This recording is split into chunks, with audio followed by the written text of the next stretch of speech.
dan sastra. Awalnya sangat menentang Islam. Umar bin Khattab dianggap sebagai orang yang kuat dan disegani di Mekah sebelum memeluk Islam. Jadi Umar bin Khattab itu memeluk Islam itu setelah mendengar adiknya si Fatimah itu membaca Al-Quran. Dia sangat terkagum akan lantunan ayat-ayat yang dibacakan oleh Fatimah.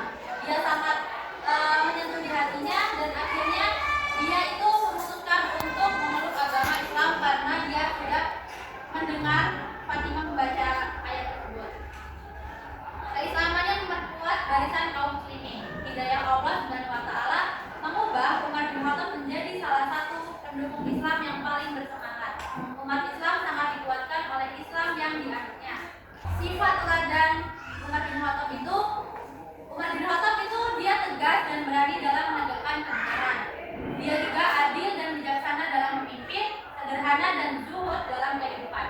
Umar bin Khattab adalah pemimpin yang adil dan tegas. Ia benar-benar peduli dengan rakyatnya dan berusaha keras untuk memperbaiki kehidupan mereka. Selanjutnya, Umar bin Khattab itu adalah khalifah kedua. Yang pertama itu khalifah siapa? Ada yang tahu? Siapa? Yang pertama adalah Abu Bakar As-Siddiq. Yang kedua itu Umar bin Khattab.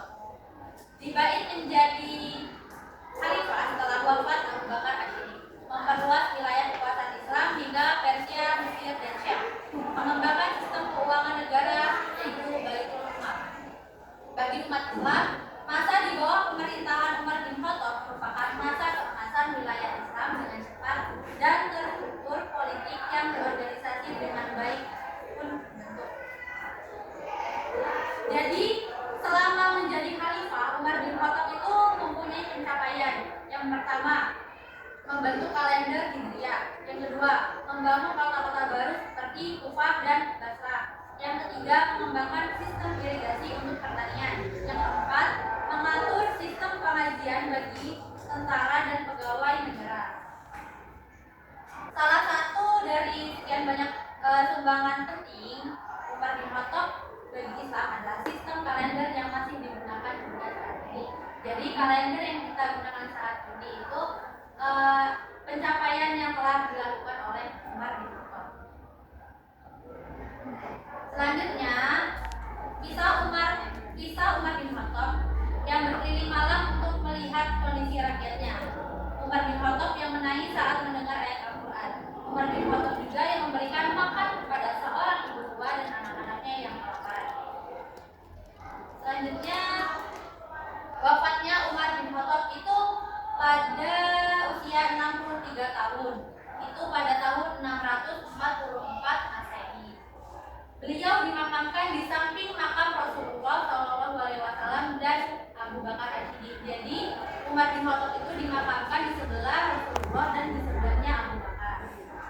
Jadi hikmah dari kisah Umar bin Khattab itu, beliau adalah seorang yang tegas dalam menegakkan kebenaran, adil dalam memimpin, kesederhanaan dalam hidup, dan kepedulian terhadap rakyat. Jadi Umar bin Khattab itu mempunyai sahabat. Waktu menjadi sahabat, Khalifah Umar bin Khattab pernah sangat marah ketika melihat orang yang hanya berada di masjid untuk ibadah, tetapi mengabaikan tugas dan tanggung jawabnya terhadap keluarga. Ia rajin beribadah, tapi untuk kebutuhan sehari-hari bergantung kepada saudaranya.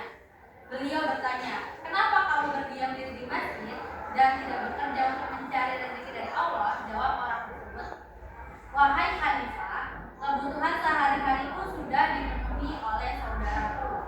Karena itu, hidupku hanya untuk Allah. Menggunakan hari-hariku untuk sholat dan membaca Al-Quran serta beriktikaf di masjid.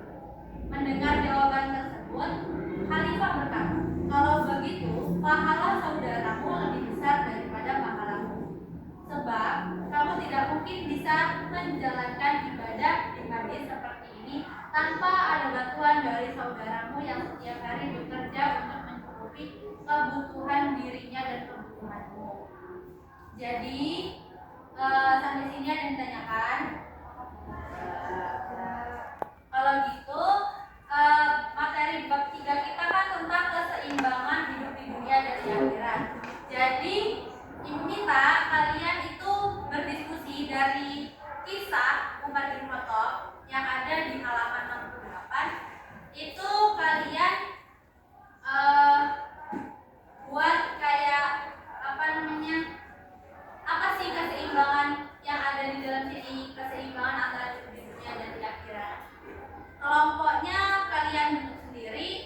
Ibu kasih waktu 15 menit buat diskusi. Paham?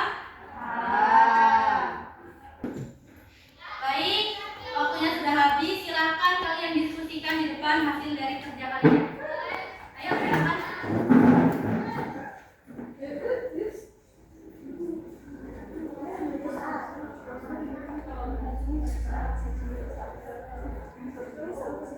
Apakah yang dimaksud dengan keseimbangan hidup di dunia dan di akhirat? Dunia adalah jembatan menuju kehidupan akhirat, sedangkan akhirat adalah kehidupan yang bukan dan merupakan tujuan akhir hidup manusia. Berdasarkan sikap Umar bin Khattab yang dicermati, apa yang menyebabkan Khalifah Umar marah? Ketika ia melihat orang yang banyak berada di masjid untuk beribadah tetapi melakukan tugas dan tanggung jawabnya terhadap keluarga.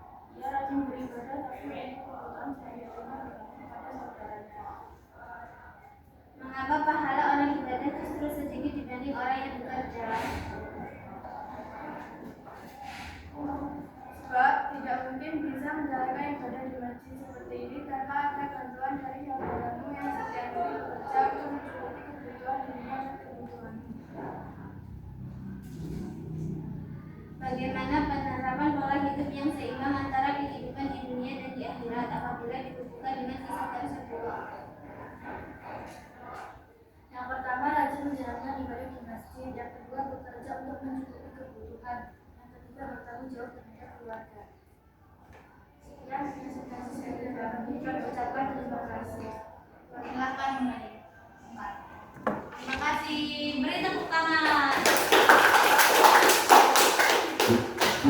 Jadi mungkin kalian sudah paham dari materi yang hari ini kita sampaikan. Hari ini Ibu sampaikan. Kesimpulannya, ada yang bisa menyimpulkan? Kalau gitu kesimpulannya adalah kita dapat belajar banyak tentang kepemimpinan, keadilan, dan kasih sayang dari kisah Umar bin Khattab. Salah satu pemimpin yang memberikan kontribusi penting bagi Islam adalah Umar bin Khattab. Mari kita doakan agar beliau selalu mendapatkan berkah dari Allah Subhanahu wa Ta'ala.